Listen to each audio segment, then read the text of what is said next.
पीले दांत वाली बहू। रंजना कभी ब्रश नहीं करती थी। उसे कितनी बार उसके माँ बाप ने डांटा, लेकिन उसका कोई असर उस पर होता ही नहीं था, जिस कारण से उसके दांत पीले पीले हो जाते हैं। शादी के बाद अरे बहू, वैसे तो तुझ में कोई कमी नहीं है, पर तेरे दांत इतने पीले कैसे हैं बेटा? कैसे मतलब? कोई सर्जरी थोड़ी ना कराई है। वो तो क्या नाम, मैं ब्रश नहीं करती थी तो पीले हो गए। अब क्या करूं? आप कहें तो लाल करवा लूं या फिर काले? यार ये क्या है, क्यों माँ से लड़ रही हो? लड़ रही हूँ? अरे मैं लड़ रही हूँ या ये बोल रही है कि दांत पीले हैं, पीले। अरे तपस्या थोड़ी ना की है इन्हें पीले करने के लिए। बकायदा ब्रश नहीं किया है 20 साल तक, तब जाकर। छी, कैसी बात कर रही हो? ये उस वक्त तो पीले नहीं थे जब हम लोग तुम्हें देखने आए थे। अरे तब साफ करवा लिया होगा डेंटिस्ट के पास जाकर। अब देखो कैसे पीले पीले लग रहे हैं। रंजना सास की तरफ गुस्से से देखती है। फिर शुरू हो गई पीले पीले पीले। अरे पीले तो तब भी थे जब मेरे हाथ का रसगुल्ला उड़ा उड़ा कर खा रही थी और बोल रही थी, लड़की नहीं गुणों का खजाना दे रहे भाई साहब आप।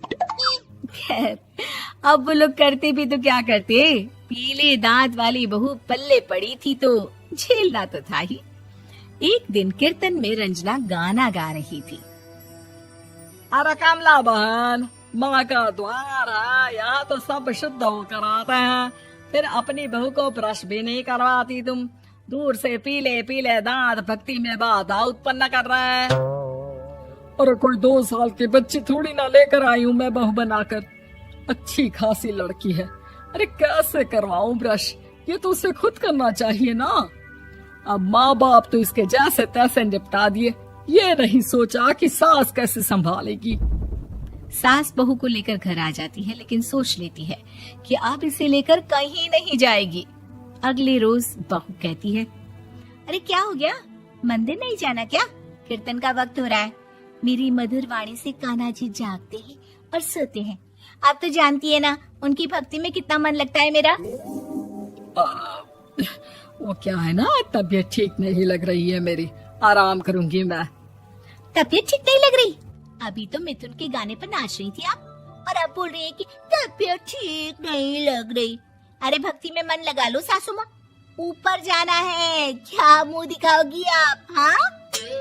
सास को बहू की बात पर गुस्सा आ जाता है। मैं क्या मुंह दिखाऊंगी, इसकी चिंता तो ना कर, समझी? अपने मुंह की चिंता कर, जो ये पीले पीले दांत लेकर हर जगह पहुंच जाती है। पता है लोग कितना मजाक बनाते हैं। ना जी ना, मैं नहीं जाना कहीं तेरे साथ।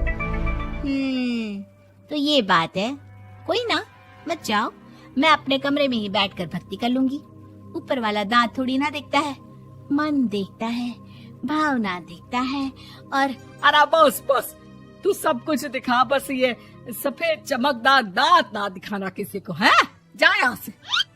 बहू को सास की बात का कोई फर्क नहीं पड़ता, वो तो जैसी थी वैसी ही रह जाती है।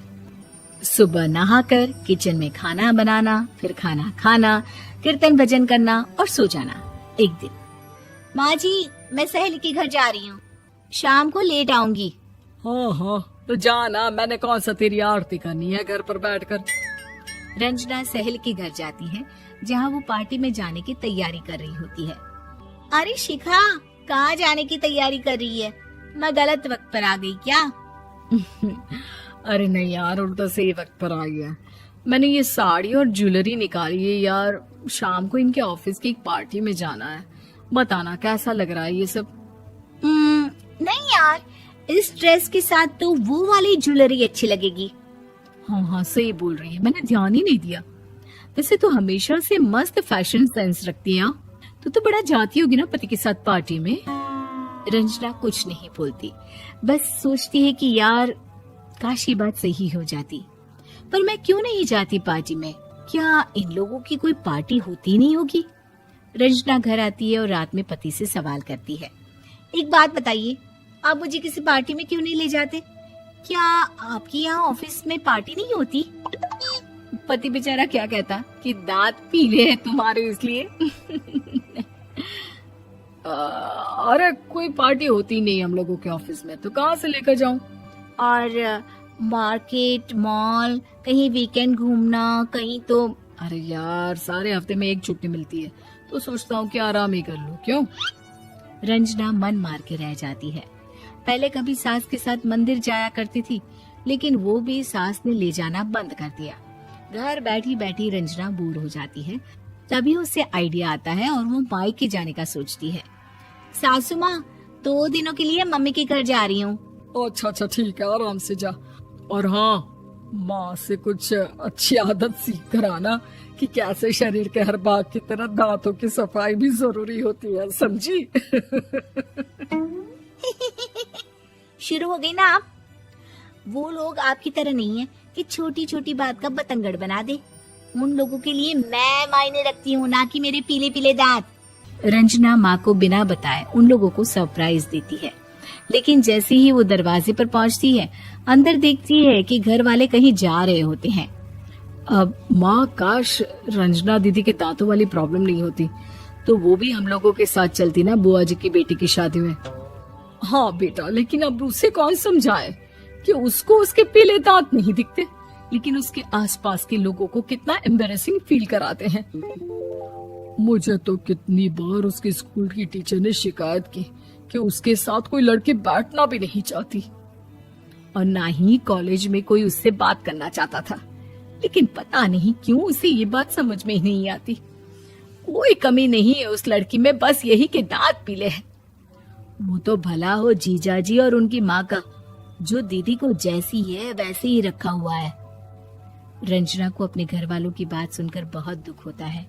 वो सोचती है कि वो क्या करे, लेकिन फिर वो सीधा डेंटिस्ट के पास जाती है, अपने दांत चमकाती है और कसम खाती है कि वो रोज ब्रश करेगी। अरे क्या हो गया? तुम तो 2 दिनों के लिए गई थी ना, पर कोई ना, अच्छा है, चलो आ गई तो। रंजना सास के सामने आकर खड़ी हो जाती है और पूरी स्माइल करती है, उसके चमकदार दांतों को दिखाती हुई। हैं? चले मंदिर। माँ, मुझे माफ कर दीजिए, मैंने आप लोगों को बहुत एम्बैरेसिंग फील करवाया। मैं आज से रोज ब्रश करूंगी।